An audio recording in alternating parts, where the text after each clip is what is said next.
ആടുജീവിതം ഒരു excellent craft വർക്കാണ്. ഒത്തിരി റിവ്യൂസൊക്കെ കേട്ടായിരുന്നു, ഭയങ്കര മോശമാണ്, ഒരു ഭയങ്കര ബോറിംഗ് ആണ്, ഭയങ്കര ലാഗിങ് ആണെന്നൊക്കെ പറഞ്ഞിട്ട്. ശരിക്കും പറഞ്ഞാൽ അതിനകത്ത് കയറിയപ്പോൾ സങ്കടം തോന്നി. അങ്ങനെ പറയുന്ന ആൾക്കാരോട് കുറച്ച് സങ്കടം തോന്നി. കാരണം ഇത്രയും എഫിഷ്യൻ്റ് ആയിട്ടുള്ളൊരു വർക്കും ഒരു ക്രിയേറ്റീവ് ആയിട്ടുള്ളൊരു വർക്കും ഒരു ക്രിയേറ്റീവ് അവരെ ഇത്രയും വർഷത്തെ ഒരു journey of making of this movie ഭയങ്കര അപ്രീഷിയബിളാണ്. അത് പറയാതിരിക്കാൻ വയ്യ. അതിലുള്ള ഓരോ സീൻ ബൈ സീനായിട്ട് എടുത്ത് നോക്കുകയാണെങ്കിൽ നമുക്ക് if we were in that situation, that is what I was feeling about the movie. It is not like Prithviraj, it is not like Najeeb എന്ന് പറയുന്നൊരു ക്യാരക്ടറും അല്ല. ഇഫ് ഞാൻ അവിടെ ആയിരുന്നെങ്കിൽ that was my feeling while I was watching this movie throughout. Felt very bad about the bad reviews about this movie. യൂത്തിൻ്റെ സൈഡിലെന്ന് വെച്ചാൽ നമ്മുടെ യൂത്ത് എന്ന് പറയുന്നത് ഇപ്പോഴത്തെ എന്ന് വെച്ചാൽ യൂത്തിന് എപ്പോഴും എക്സ്പെക്റ്റേഷൻസാണ്. ഭയങ്കര ഫാൻറ്റസി വേൾഡിലാണ് ഇന്നത്തെ നമ്മളുടെ യൂത്ത് എന്ന് പറയുന്നത്. അവരുടെ ഒരു തോട്ട് പ്രോസസ്സിങ്ങും ഈ സിനിമയുടെ ഒരു making of this movie is totally different. അപ്പോൾ അതുകൊണ്ടായിരിക്കും അവർ കുറച്ച് നിരാശപ്പെട്ടു പോയത്.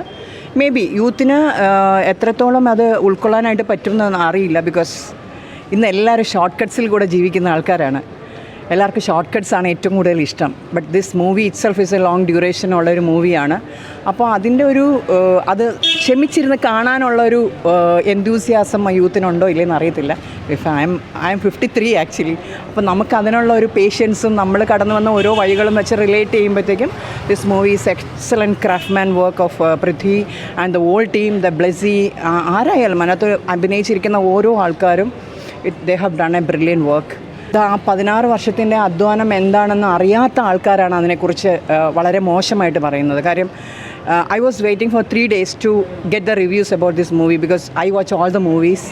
I M a movie lover also. ഞങ്ങൾ ഫാമിലി അടക്കം എല്ലാ മൂവീസും കാണുന്ന ആൾക്കാരാണ്.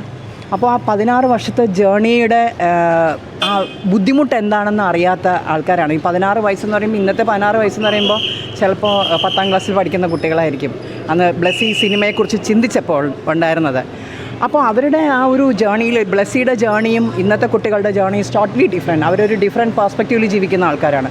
അപ്പോൾ അതുകൊണ്ട് അവർ പറയുന്നതിന് എത്രത്തോളം സിനിമ മൂവി എന്ന് പറയുമ്പോൾ എപ്പോഴും എൻ്റർടൈനിങ് ആയിട്ടാണല്ലോ നോക്കുന്നത്. ഒരു റിയൽ ലൈഫുമായിട്ട് അതിനെ കണക്ട് ചെയ്തിട്ട് അതിനെ എത്രത്തോളം അതിൻ്റെ പെർസ്പെക്റ്റീവ്സ് എന്താണെന്ന് മനസ്സിലാക്കാനോ അല്ലെങ്കിൽ അതിൻ്റെ പെർസ്പെക്റ്റീവ്സ് എത്രത്തോളം മനസ്സിലാക്കിയിട്ടാണ് ഇതിനെക്കുറിച്ചൊരു റിവ്യൂ ഇങ്ങനെ പറയുന്നതെന്നുള്ളത് it's a big question and it is very contradictory. Because ഇത്രയും നല്ലൊരു മൂവീനെ ഇത്രയും മോശമായിട്ടുള്ളൊരു അഭിപ്രായം പറയുക എന്ന് പറയുന്നത് ഇറ്റ് ഈസ് റിയലി പാത്തറ്റിക്. അത് ഏത് ആസ്പെക്റ്റിൽ പറഞ്ഞാലും ഒരാളുടെ ഹാർഡ് വർക്കിനെ കുറിച്ച് it is a hard work of a team, ഒരു ബിഗ് ടീമിൻ്റെ ഹാർഡ് വർക്കാണ്. അപ്പോൾ അതിനെക്കുറിച്ച് പറയുമ്പോൾ കുറച്ച് സങ്കടമുണ്ട് കേൾക്കാൻ. It's not like a fan of any one, but it is a creative work, it is a craftsmanship.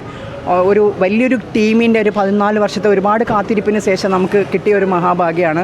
അതിൻ്റെ എനി ടെക്നിക്കൽ ടീമായാലും ടെക്നിക്സ് ഓഫ് ദ ടീമായാലും ക്യാമറ വർക്ക് ആണെങ്കിലും അതിൻ്റെ മ്യൂസിക് ആണെങ്കിലും അതിൻ്റെ ഓഡിയോ ആണെങ്കിലും വാട്ട് അതിൻ്റെ ഒരു റിയാലിറ്റീനെ കണക്ട് ചെയ്ത് അത്രത്തോളം ഭംഗിയായിട്ട് അതിൻ്റെ real essence of that movie അല്ലെങ്കിൽ അയാൾ എത്രത്തോളം അനുഭവിച്ചു എന്നുള്ളത് അത് പുറത്തു കൊണ്ടുവരാനായിട്ട് ഈ സിനിമയിൽ കൂടെ പറ്റി എന്നുള്ളതാണ്.